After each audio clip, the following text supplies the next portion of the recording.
Bien, licenciado Terrero, ¿cómo es que actúan los informes de los organismos internacionales? ¿Se nutren de nosotros o ellos tienen su propio método de investigar? Las dos cosas, doctor. Primero tienen su equipo, tienen sus métodos, tienen sus representantes locales y vienen con un equipo específicamente para hacer revisiones puntuales. Y en base a esas revisiones puntuales hacen sus informes. Y en base a esos métodos de los organismos internacionales que se determina la condición económica de una población. Y también, y otra cosa, como auditor, ahí mismo en la respuesta, si hay un mecanismo efectivo de auditar que eso arroje un resultado imparcial, sin importar quién esté manejando las metodologías de medición. Las mediciones primero y los indicadores lo hacen los mismos estados, los mismos gobiernos. Sí. Y eso puede ser corroborado o no por organismos internacionales. Pero, lógicamente, cuando tú presentas un cambio en la estructura de pobreza de un grupo de personas, es porque esa persona está recibiendo de una forma u otra, cualquiera que fuera, un poco más de lo que recibía antes. Puede ser una ayuda social, puede ser que haya aumentado el empleo, que el salario haya cambiado, o lo que fuere, pero siempre tiene que ver que ese indicador se mide por eso. Sí, hay unas mediciones que dicen, pobre es aquel que gana menos de tantos dólares al día. Pero también a veces para calcular esa medición se dice, a veces uno no ve como lo que se puede comprar con ese dinero.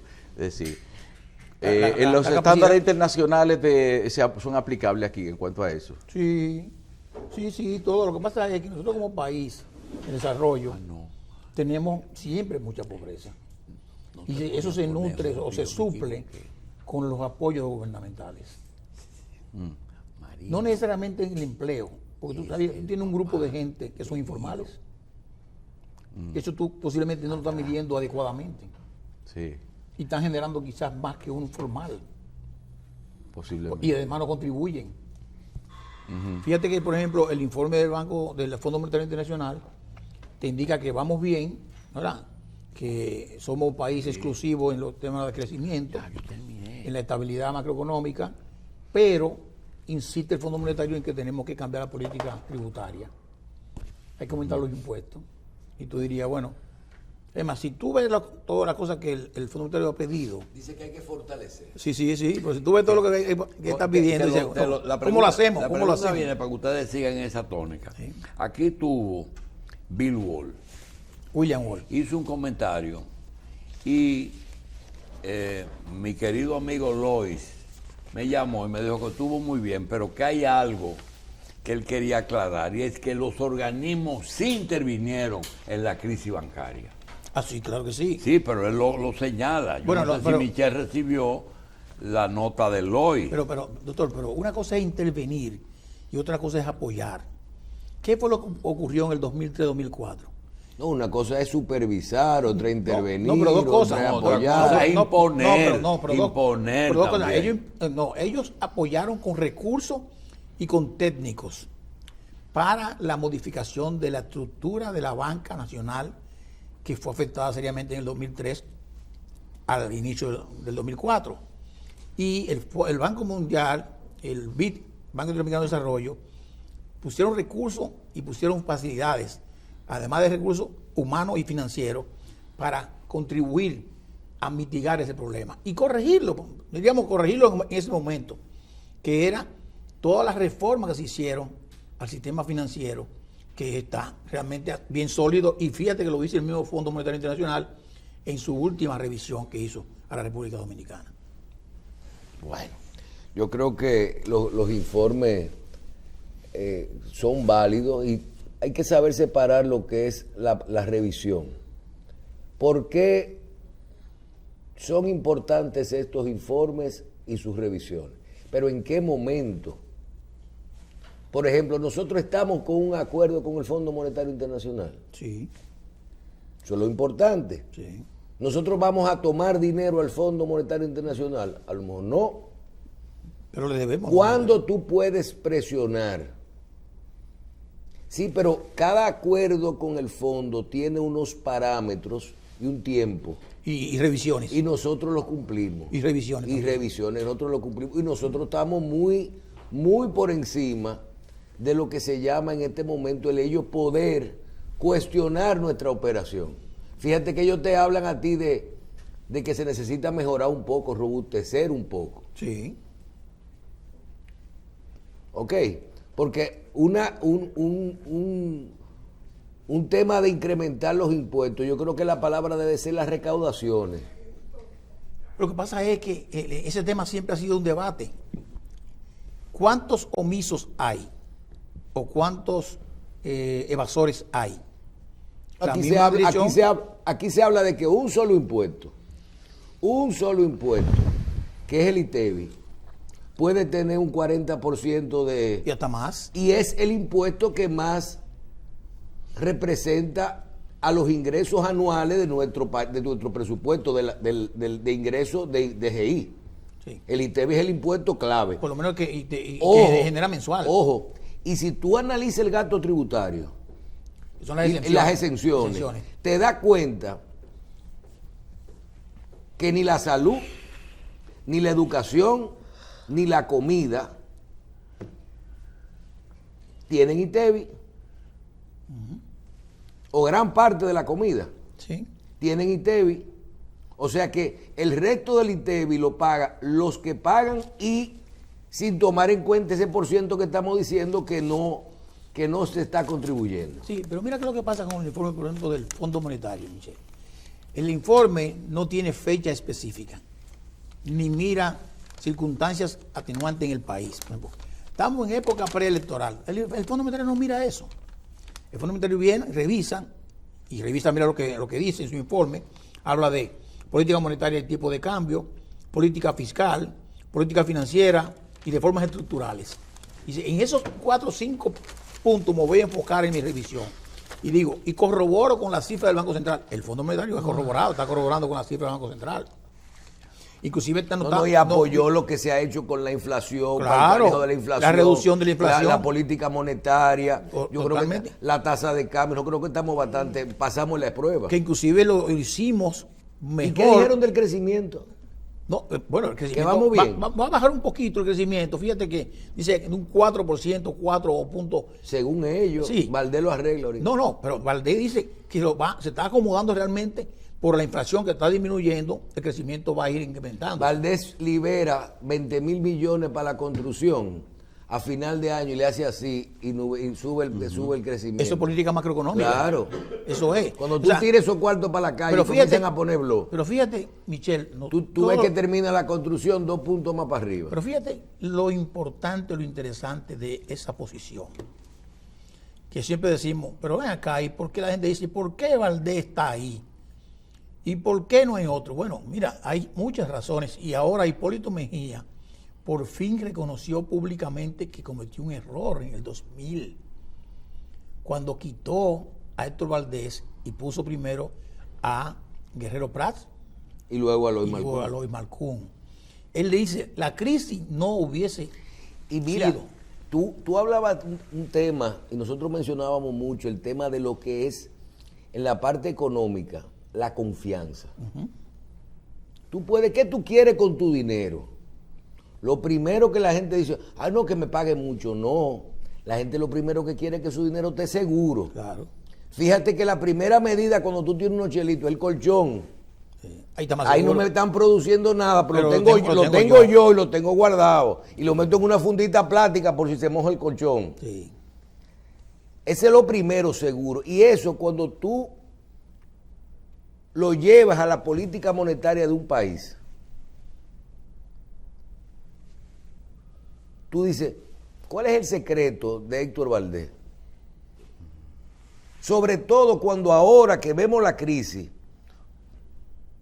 todas las crisis, tú analizas la crisis bancaria, las crisis de los ciclos de cada 10 años de la economía, la devaluación, los combustibles, la guerra, la pandemia, los acuerdos, tú analizas el tiempo. Valdés ha manejado todas las crisis. Y ahora con lo de la inflación, tú dices, ¿y qué fórmula nosotros aplicamos? Miren, yo los invito a que hagan un ejercicio para que ustedes vean que nada es nuevo. Entren al internet, entren a Google, entren a Chat GPT. Oye, y escribe cómo manejar una crisis económica de un país, cómo disminuir la inflación con una tasa de cambio en tanto. Tú le das nada más la fórmula y te va a decir textualmente lo mismo que tú tienes que hacer, lo que se hizo en este país, lo que se ha hecho en todos los países. Y tú dices, ¿qué es Valdés entonces? Confianza. Sí. Y experiencia, sí, porque la fórmula es la misma. Confianza, experiencia, capacidad yo quisiera, y un buen equipo. Yo quisiera que alguien me diga, desde el inicio de la llegada de Valdés al Banco Central, hasta el momento en que él comenzó a tener incidencia en las decisiones y hasta que fue gobernador por primera vez. Entonces, de ahí a su salida con Hipólito, ese periodo de Balaguer y de Leonel. Y luego, cuando él regresa con esa tasa de cambio, que de 50, la recibió a 45 y la lleva al 26. Y el personal que lo acompaña, yo quiero saber si esa es una acción individual, si esa es una asesoría internacional o si ese es un equipo. Por ejemplo, ¿cuál es el común denominador de Valdés?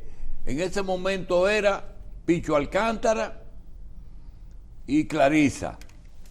Todavía Clarisa está ahí. Es Clarisa un genio de la economía que mantiene eso, porque esa es la vicegobernadora y no está de potalita. No. En el área del Banco Central, Valdés siempre ha separado. Mira, la gobernación siempre ha tenido la asesoría de los organismos internacionales. Ahí siempre hay un equipo. Mira, en la parte del Banco Central, aquí hay economistas importantísimos que tienen la vida entera ahí. Hay uno que maneja la parte del crecimiento. Moncholito, Ramón. Terrero sabe de eso porque él fue parte de ese equipo. Sí, pero hay una cosa, tú tienes que mencionar el equipo de asesores que son los técnicos, porque cuando tú hablas, hay una cosa que Banco Central y la administración y otra cosa, cuando tú hablas de Rosana Ruiz en una época, de Angie Fonder, que son de Zunilda Jaque, pero yo pero es todo, mira, esto es tan raro que yo me he puesto a estudiar tanto y tú me dices, pero eso no viene al caso. ¿Cómo no va a venir los recursos humanos? Señores, eso es fundamental. Una ex posible primera dama está pensionada del Banco Central y actualmente ahí estuvo la primera esposa de Leonel en el Banco Central y en el Banco Central ha habido. Y también el esposo de Danilo también tuvo. Y la ex esposa de Danilo. No, la esposa de Danilo. La esposa siendo esposa. Entonces, tú no puedes decir, no, esas son cosas diferentes, porque es que siempre ha estado el Banco Central. Mira, el Banco Central es un mundo aparte. Doctor. Y yo dije ahorita que aquí hay un triunvirato. Sí. Luis está gobernando en un gobierno compartido, en que él es el jefe. Doctor. Él es el jefe. Valdés es el jefe de la economía.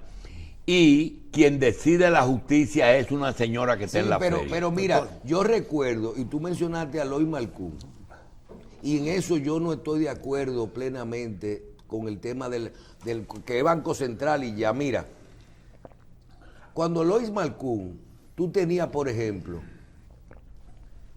¿quién era el asesor externo del banco? Era Andy. Sí. Y ahora tú te pones a decir, ¿y qué es una buena gestión de la macroeconomía de un país? No es solamente lo que estábamos mencionando de Valdés. Y no es solamente quiénes son los agentes nacionales e internacionales que asesoran en el Banco Central. Tiene que ver también con 4 o 5 fichas que coloque un presidente, que hagan una buena gestión y que tengan sincronía con la gobernación. Me explico. Un gobernador del Banco Central no opera igual con un superintendente de banco como Alejandro Fernández W., que es el que está, lo voy a poner de ejemplo, que con una persona que deje que el sistema bancario se le vaya a pique, se le daña la estabilidad. Hacienda, aduana e impuesto interno, la recaudación. Pero no es solamente que hagan un buen trabajo y eficiente, es que tiene que haber sinergia Michelle, con la gobernación del Banco Central o con la Junta Monetaria. Michelle, lo que pasa es que los equipos humanos tienen primero que ser calificados y eso lo tiene Valdés en el Banco Central. Segundo, tiene que haber experiencia de lo que se está haciendo y Valdés lo tiene él en su propia, como él. Tercero, la confianza, la credibilidad, la independencia. Los bancos centrales son independientes, pero los presidentes te pueden pedir opinión. Pero no operan solos, no operan solos. Óyeme, los presidentes te pueden pedir opinión, pero mira, una opinión de Héctor Valdés pesa mucho en un consejo de gobierno o con un presidente mirando ahí de frente. Si no, eso no se puede hacer así, por tal cosa.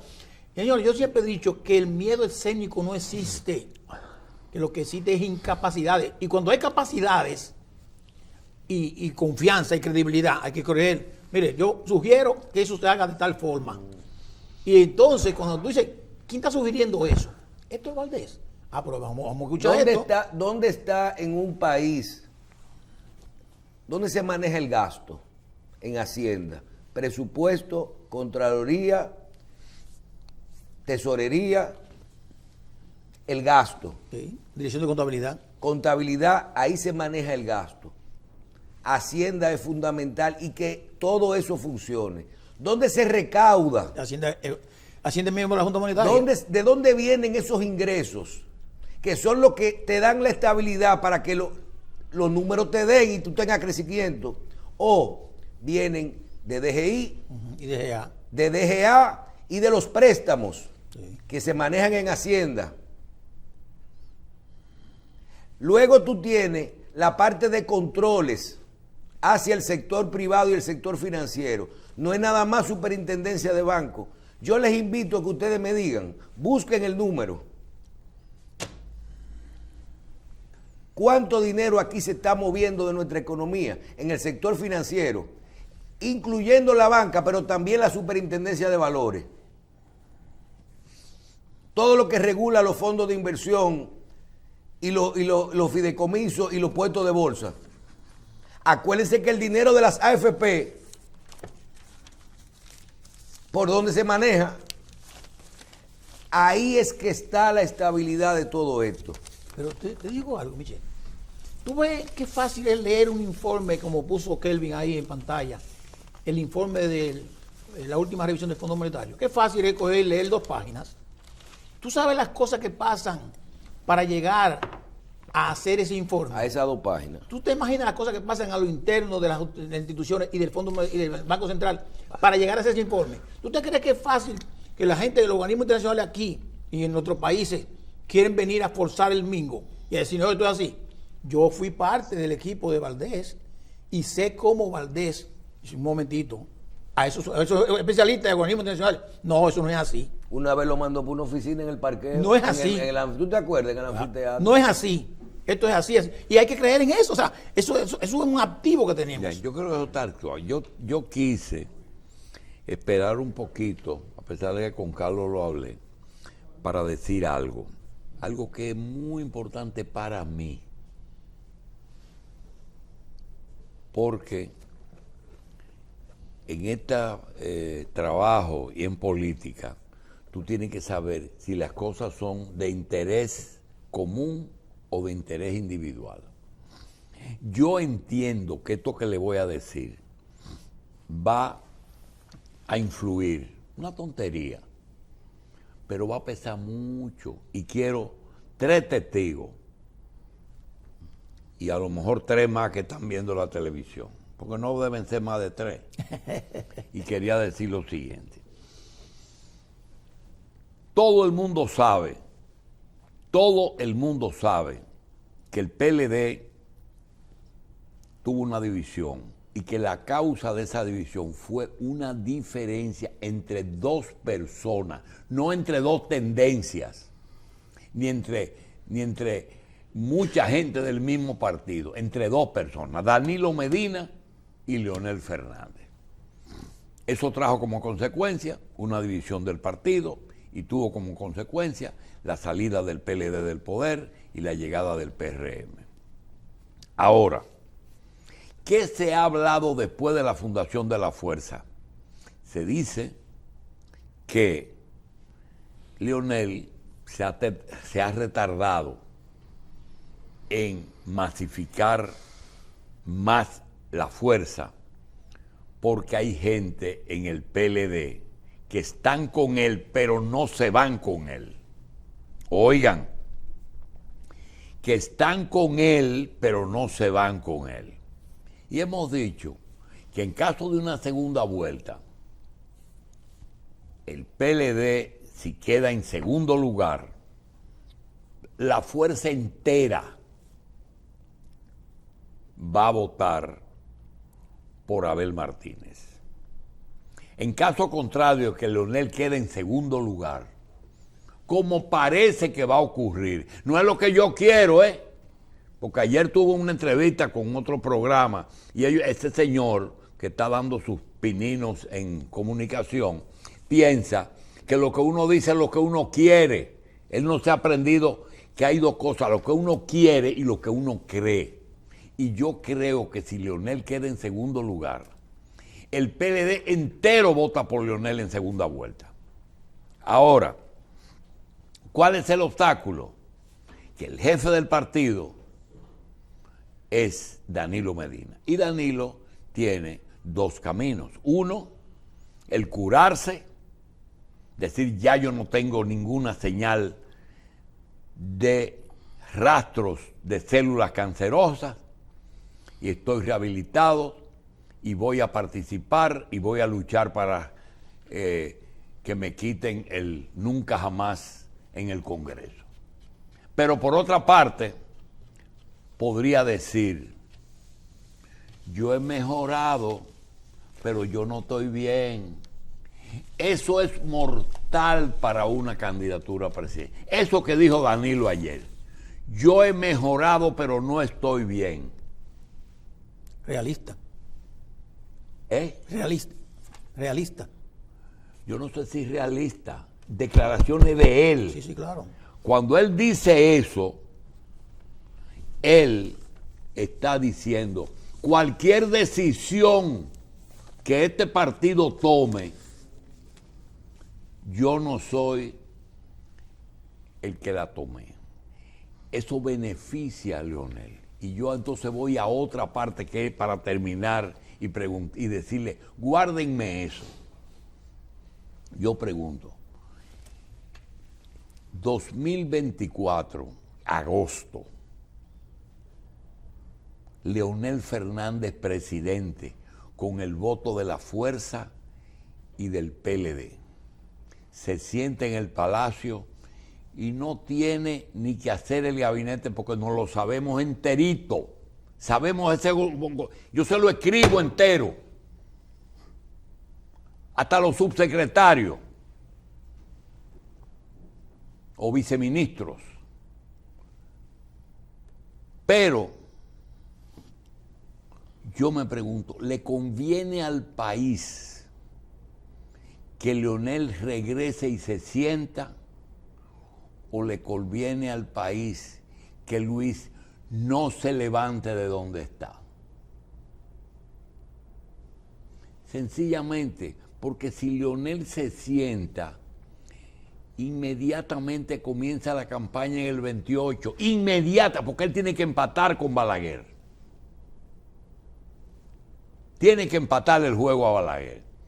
Sin embargo, la gente no le quiere reconocer a ese señor que está gobernando. Ayer discutí con ese señor Manolo Osuna.